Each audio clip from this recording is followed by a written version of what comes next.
እዚጋ ምን ያለ ዩናይትድ ፋሚሊ ሂር ዊ ጎ ኤደርሰን ወደ ዩናይትድ ሂር ዊ ጎ። አሁን መሽቷል። ይሄን ቪዲዮ ስሰራ 6 ሰዓት ከ20 ይላል እና ቪዲዮን ኮፒ ሊንክ ሪፖስት ላይ ካልጉና አዳርሱታ።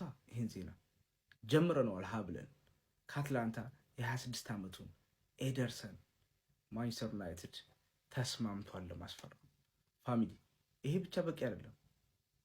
በዛ አማካኝ 2-3 ያስፈልጋል ብዬ አስባለሁ። ላይቷ በመሃል ችግር አለባት፣ ምን እንደሆነ አላውቅም። ግን ኤደርሰን በጣም ወሳኝ ነው። ከዋጋውም አንጻር በጣም አሪፍ ነው። እንደምታውቁት 100 ምናምን 200 ነው አማካኝ። አሁን በጣም በዝቷል። ስለዚህ 2-3 ስለሆነ ማስፈረም ያለባቸው። ኤደርሰን በጣም አሪፍ ተጫዋች ነው። ግን ይህ ጅማሮ ነው። እውነት በጣም ደስ ብሎኛል። ልጅ ይመቸኛል። በጣም ነበር ደስ የሚለኝ። ግን በቂ አይደለም። አሁን ዩናይትድ የመጀመሪያውን ዝውውር ደግሞም ከዓለም ዋንጫው ስላልተመረጠ ለብሔራዊ ቡድን በፕሪሲዝን ቶሎ ካሪክ ያገኘዋል። ግን አንድ ተጫዋች አሁን ደግሞ ወደ ዌስትሃም ፊቱን ያዞራል ብዬ አስባለሁ ያንን ለማስፈረም። ይሄ ግን በጣም አሪፍ ተጫዋች ነው። ዩናይትድ ፋሚሊ ስለ ኤደርሰን የሚሰማችሁን ኮሜንት ላይ አስቀምጡ። ቪዲዮ እንዳልኳችሁ አደራ ኮፒ ሊንክ ሪፖስት ላይክ ማድረግ እንዳይረሳ። ግሎሪ ግሎሪ ማን ዩናይትድ። አያ በለው በለው ማንቺዬ አልመሸም ገና ነው፣ እኛ እያስፈረምን ነው።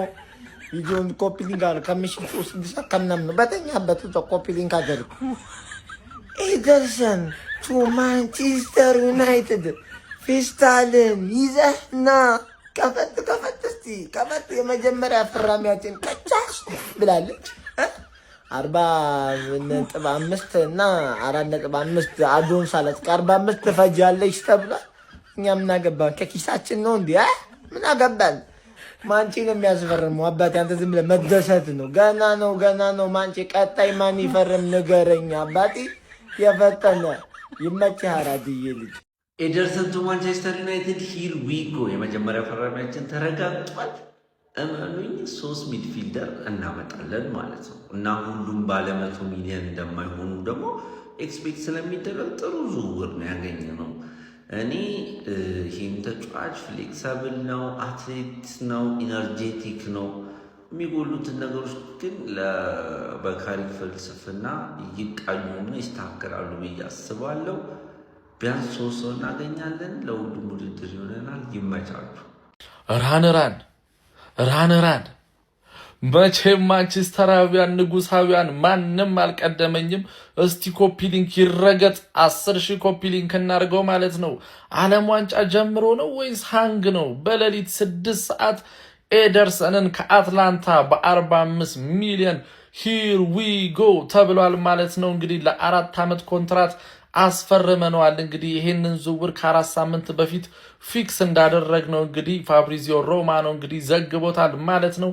ኤደርሰን የመጀመሪያው የማንቸስተር ዩናይትድ ፈራሚ ሆኗል ማለት ነው። ቆንጅዬ ዝውውር ነው። ሌላ 2 ቶፕ ሚድፊልዶች ይቀሩናል ብዬ አስባለሁ። ማንቸስተራውያን ንጉሳውያን እንኳን ደስ አላችሁ። ላለው ኮፒ ሊንክ ሪፖስት ሼር እያደረጋችሁ ኮመንት ላይ ሐሳባችሁን ይመቻችሁ። ኤደርሰን ቱ ማንቸስተር ዩናይትድ ሂር ዊ ጎ። አረ ፍጥነት ዩናይትድ።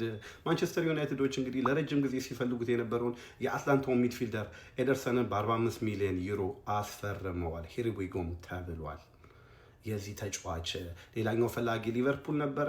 ነገር ግን ሊቨርፑሎች ገፍተው አልሄዱበትም። በመጨረሻም ማንቸስተር ዩናይትድን ተቀላቅሏል። ኤደርሰን ለማይክል ካሪክ የመጀመሪያው ፊርማ ይሆናል። እንግዲህ ማንቸስተር ዩናይትዶች ለረጅም ጊዜ ሚድፊልዱ ላይ ሲቸገሩ ቆይቷል። በመጨረሻም ይሄ ልጅ ግን የማንቸስተር ዩናይትድን የመሀል ክፍል ቦታ ችግር ይቀርፋል ተብሎ ስለታመነበት በ45 ሚሊዮን ዩሮ እየመጣ ይገኛል። ኤደርሰን ብራዚሊያን ድንቅ የሚድፊልድ ተጫዋች ነው። ብዙ ፈላጊዎች ነበሩት። ነገር ግን ወደ ማንቸስተር እንደሚያመራ ብዙዎቻችን እናቅ ነበር። በመጨረሻም ኤደርሰን ቱ ማንቸስተር ዩናይትድ ሂር ዊ ጎ። አረ ትርፌ ለቀጣይ ዓመት ስራችሁን ጀምራችኋል። ኦኬ እያየን ያለ ነው። ኦኬ ወደ ማንችን ኒዳ። እኔ ማንቸስተር ዩናይትድ ተመችቶኛል።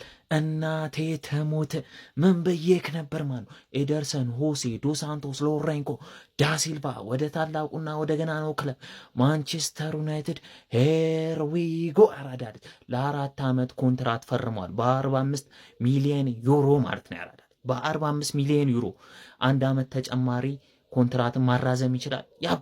ያበደ ዝውውር ነው። ለስኳዳችን ጥልቀት በጣም አሪፍ ዝውውር ነው። ልጁ መጫወት የማይችልበት ቦታ የለም። 6 ቁጥር፣ 8 ቁጥር፣ 10 ቁጥር እንደ አስፈላጊነቱ ይጫወታል። ዋና ኢላማው አይደለም ያራዳል። ለስኳድ ጥልቀት ግን አሪፍ ነው። ልጁ ደግሞ ክለባችን መጫወት ፈልጉ ነው የመጣው። ምክንያቱም ዩናይትድን ስለሚወድ ማለት ዩናይትድን የሚወዱ ተጫዋቾችን እንሰበስባለን፣ ከዛ ዋንጫ እንበላለን። ያራዳ ልጅ ፎሎና ላይክ እያደረጋችሁ በደንብ ኮፒ ሊንክ እያደረጋችሁ ያማቻችሁ።